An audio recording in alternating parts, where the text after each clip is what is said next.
সম্মানিত ভাইরা, অবশ্যই নির্বাচন হতে হবে বাংলাদেশে, কিন্তু যেন তেন মার্কা নির্বাচন চায়, নির্বাচনের মতো নির্বাচন চায়, সুষ্ঠু নির্বাচন চায়, যেই নির্বাচনে বেশি শক্তি আর কালো টাকার খেলা চলবে না, এমন একটা নির্বাচন আমরা চাই।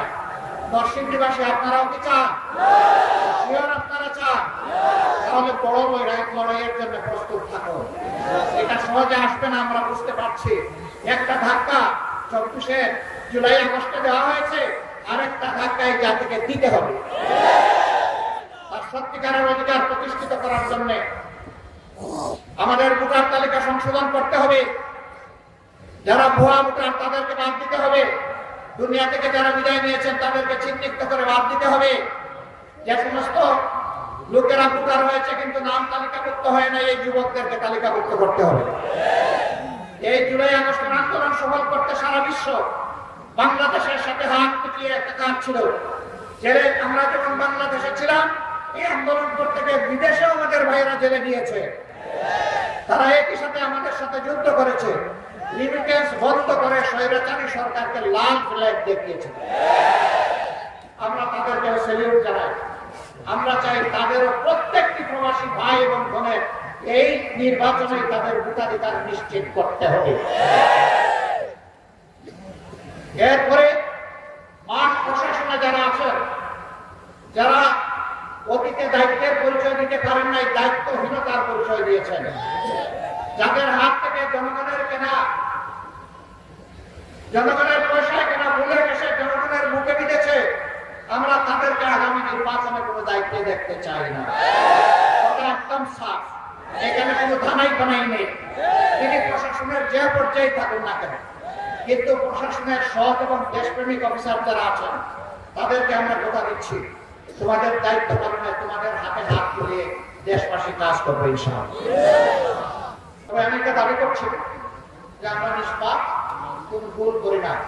আমরা মানুষ, আমাদের পাপ হইতে পারে, ভুল হইতে পারে। পাপ হলে আল্লাহর কাছে মাপ চাইব, ভুল হলে যার কাছে ভুল হয়েছে তার কাছে ক্ষমা চাইব। কোন বন্ধু যদি আমাদেরকে আমাদের ভুল ধরিয়ে দেয়, আমরা তার কাছে কৃতজ্ঞ থাকি। তিনি যদি ইতিবাচক ভাবে ধরিয়ে দেন, আমরা বেশি কৃতজ্ঞ হব। তিনি যদি তার ভাষায় নেতিবাচক ভাবে ধরিয়ে দেন, আমার সহযোগিতা চাই। আমরা একটা বৈষম্যহীন, দুর্নীতিমুক্ত, দুঃশাসনমুক্ত মানবিক বাংলাদেশ করতে চাই। যে বাংলাদেশের প্রত্যেকটা মানুষ প্রত্যেকটা মানুষকে সম্মান করে, নারী পুরুষ নির্বিশেষে, ঘরে বাইরে কর্মস্থলে সকল জায়গায় নিরাপত্তা এবং মর্যাদার সাথে তার দায়িত্ব পালন করে গর্বিত একজন নাগরিক হিসেবে পরিচয় দিবে। ধর্ম বর্ণ নির্বিশেষে সমস্ত মানুষ তার ধর্ম কর্ম পালন করবে, কিন্তু তার কর্ম অন্যকে হস্তক্ষেপ করার সাহস করবে। আমরা এমন একটা মানবিক বাংলাদেশ চাই। সেই বাংলাদেশটা করতে গিয়ে আপনারা সবাই প্রস্তুত? আমাদেরকে সাহায্য করতে প্রস্তুত? কারো না উঠলো, কারো উঠলো না, বুঝতে পারলাম না।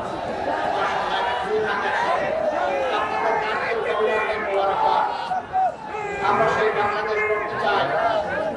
যতক্ষণ পর্যন্ত আমরা আপনারা বাংলাদেশ জামাত ইসলামীকে ন্যায়ের উপর, দেশপ্রেমের উপর আকস্মিক ভাবে কল্যাণকর কাজে দেখবেন, জনকল্যাণকর কাজে তাদেরকে আপনাদের পাশে পাবেন এবং আগামীর বাংলাদেশ গঠনে তাদের উপর আস্থা রাখার মতো আপনারা সামনে পাবেন, ততক্ষণ পর্যন্ত আপনারা আপনাদের ভালোবাসা চাই, আপনাদের দোয়া চাই, সমর্থন চাই, আপনাদেরকে পাশে চাই, আপনাদের বুকে আমাদের জন্য একটি জায়গা চাই। আপনারা বুকে এই জায়গাটা করে দিতে পারবেন? যদি সেই জায়গাটা করে দিতে পারেন, আমরা আপনাদেরকে ওয়াদা দিচ্ছি, আমাদের সকল আল্লাহর দেওয়া সকল শক্তির বিনিময়ে আমরা আপনাদের গল্পের স্বপ্নের সেই মানবিক বাংলাদেশ আপনাদেরকে উপহার দেব ইনশাআল্লাহ।